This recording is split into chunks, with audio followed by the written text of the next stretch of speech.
chances are you've heard of Labubus. Rachel was just showing us one of them, a little pink furry guy. They seem to have taken the world by storm. Yeah, this summer, the stuffed animal has become really an internet sensation and a must-have accessory for kids. Fox 61 Stefan Reels joins us now in studio to show us what the hype is all about. Good to have you in studio this morning, Stefan. Hey, happy to be here, Bridget, Erica. And I just have to say that was some Labubu larceny going on. Rachel just like straight up took my Labubu. Just like a lot of people, they are obsessed with it. All of these videos on social media, people just cannot get enough of the stuffed animal with roots in Norse mythology. So I decided to get in on all of the Labubu craze from the end to the beginning with the blind box. Labubu is causing a lot of buzz around the world. I'm sorry, what? And people can't wait to get their hands on the doll. I got the Rihanna. With a mischievous smile and 9 teeth. It's sold in blind boxes, so you'll never know which one you'll get. Here she is! Hello? Labubu first appeared as a cartoon in a picture book series in 2015, created by Hong Kong-born artist Ka-Seng Lung. In 2023, the cartoon became a reality, and now she's made by a Chinese toy company called Pop Mart. We got 12 Labubus. Since then, she's gained a lot of fans, especially this year.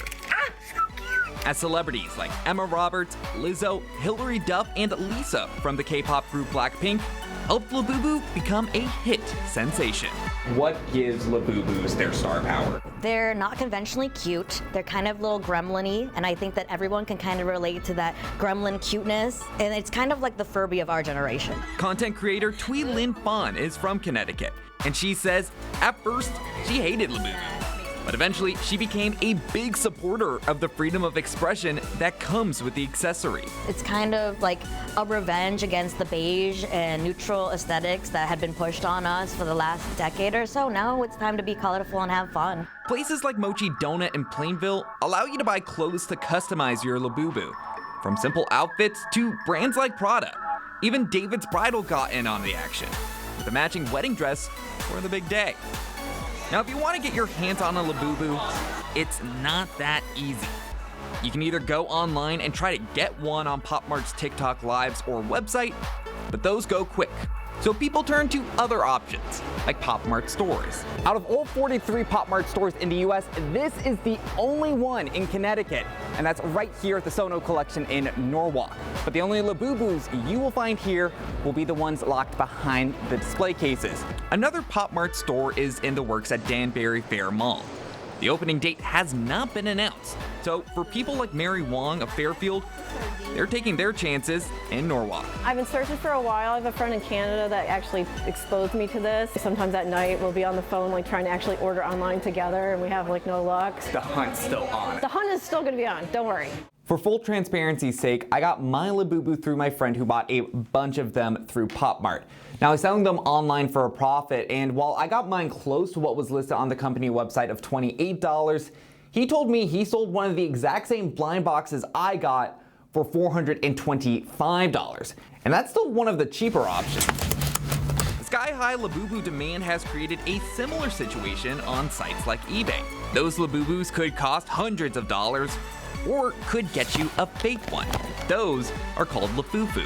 To spot the fakes, check out the box before you open it. So you're going to have a flat, smooth surface all the way around the box versus the authentic materials, which will have raised or textured surfaces. Angelica Moser is the store manager at Showcased in West Farms Mall. Her business partners with Pop Mart to make sure the Labubus the West Farms store sells are genuine. It started off, we would sell out almost instantly. We had people calling our store every day, showing up just to check on the status of them. And Moser says she and her team are ready to help people find the real deal. We love the experience of being able to help customers pick out the item that's right for them and then experience the fun and unboxing thrill of each product that they purchase. And Labubu lovers like Fawn say they hope the doll is around for years to come. There's definitely a community that's there that regardless of if the trend tapers out or not, they'll always kind of be there. You're putting out a statement without necessarily using words. Like once you enter a room, like it's a conversation starter. And I could be like, hey, you've got a Labubu, so do I. And that's, you know, opens the door to another conversation. Like why wouldn't you want to be a part of a community where people are just happy and enjoying themselves and collecting silly little keychains? really just a lot of lighthearted fun. But I do have to say, a lot of people are getting in on the Labubu trend, even people who use trading cards and make a business off of that. So things like Pokemon, baseball cards, people can now actually verify these Labubu cards that come in their boxes every time you get a blind one. So it's really become a sensation worldwide. And diva down. Okay, well, we're doing our best here. On the So you brought two here. Are you becoming a collector? No, and I feel like I have to defend myself too. Part of the reason was I just found this on TikTok one day. I saw other people do the story about it. I'm like, ooh, I feel like I could do this one. And so I ended up getting this one, like I said, from my friend.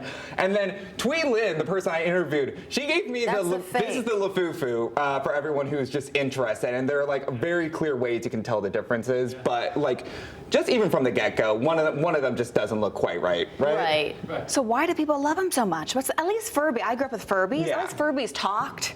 They moved around a little bit. Yeah. What do they do? Well, they just look fabulous. That's it. They look cute, and that's the whole thing. It's kind of like that rebellion against those cuteness. And even then, they're kind of ugly, but kind of cute at the same time. Well, I think they are part cute, part horrifying. But what is interesting is especially at night if it's staring at you. because they're similar enough, grandparents, relatives They're not gonna who know the that their difference. grandkids or their nieces and nephews, godchildren are like really into them.